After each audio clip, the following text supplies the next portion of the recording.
Hey Mark, I'm Lancelot and my student number is S03411014.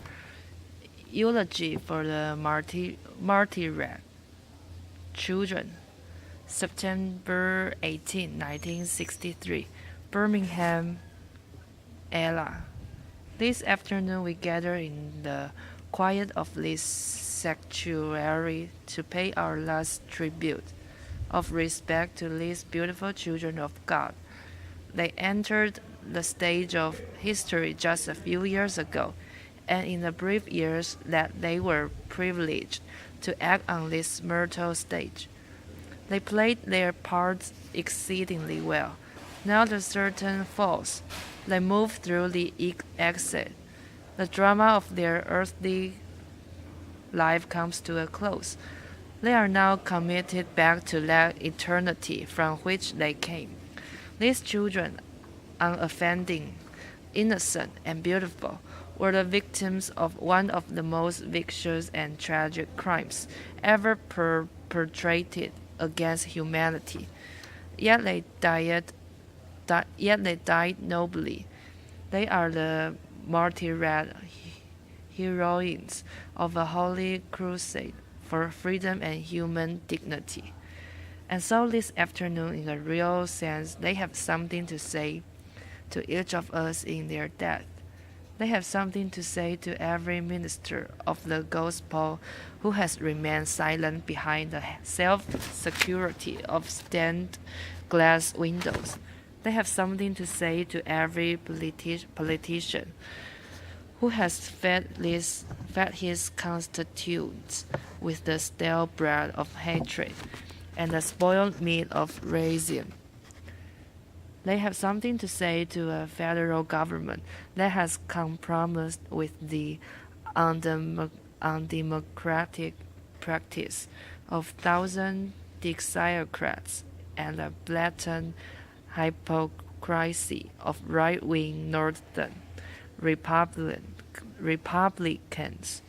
They have something to say to every Negro who has passively accepted the evil system of segregation and who has stood on the sidelines in a mighty struggle for justice.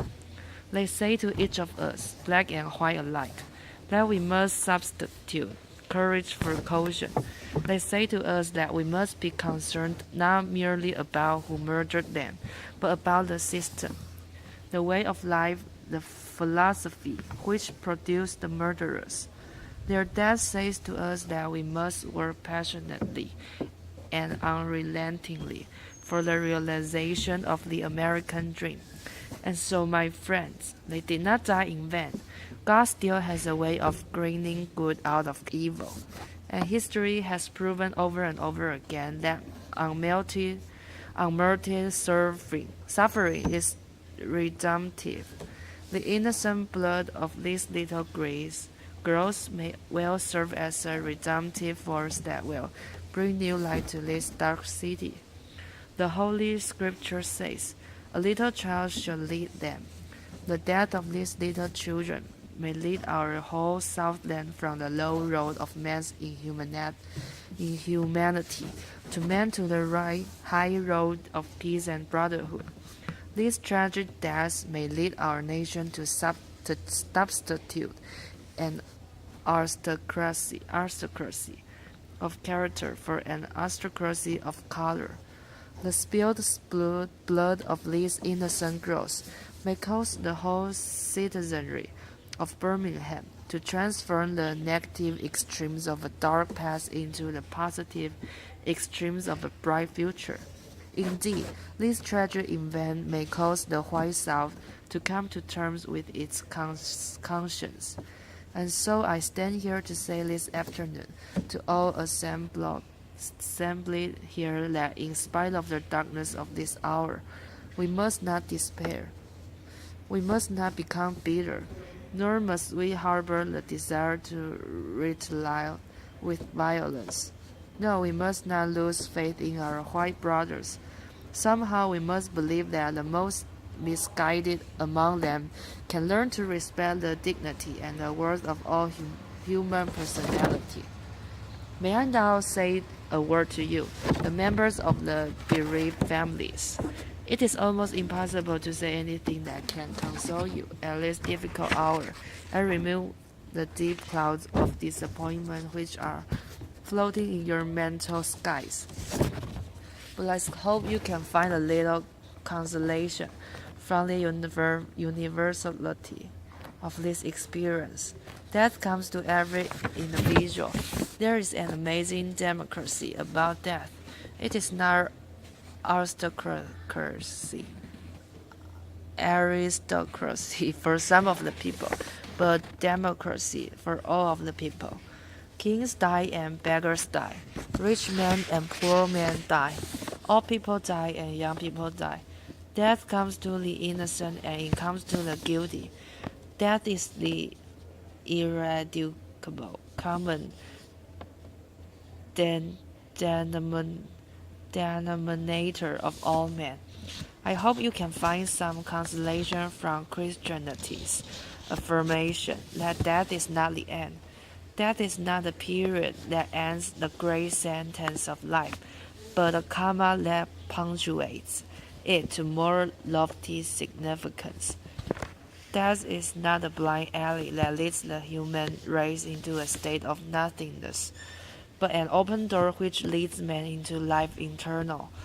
Let this daring faith, this great invincible surmise, be your sustaining power during these trying days. Now I say to you in conclusion, life is hard, at times as hard as crucible steel. It has its black and difficult moments. Like the ever-flowing waters of the river, life has its moments of drought and its moments of flood. Like the ever-changing cycle of the seasons, life has the soothing warmth of its summers and the piercing chill of its winters. And if one will hold on, he will discover that God walks with him, and that God is able to lift you from the fatigue of despair to the buoyancy of hope, and transform dark and desolate valleys into sunlit paths of inner peace. And so today, you do not walk alone. You gave to this world wonderful children. They didn't live long lives, but they lived meaningful lives. Their lives were distressingly small in quantity, but glowingly large in quality. And no greater tribute can be paid to you as parents, and no greater epithet can come to them as children, than where they died and what they were doing when they died. They did not die in the dives and dens of Birmingham, nor did they die discussing and listening to filthy jokes. They died between the sacred walls of the Church of God, and they were discussing the eternal meaning of love. This stands out as a beautiful, beautiful thing for all generations. Shakespeare had Horatio to say some beautiful words as he stood over the dead body of Hamlet. And today, as I stand over the remains of these beautiful, darling girls, I paraphrase the words of Shakespeare. Good night, sweet princesses. Good night, those who symbolize a new day.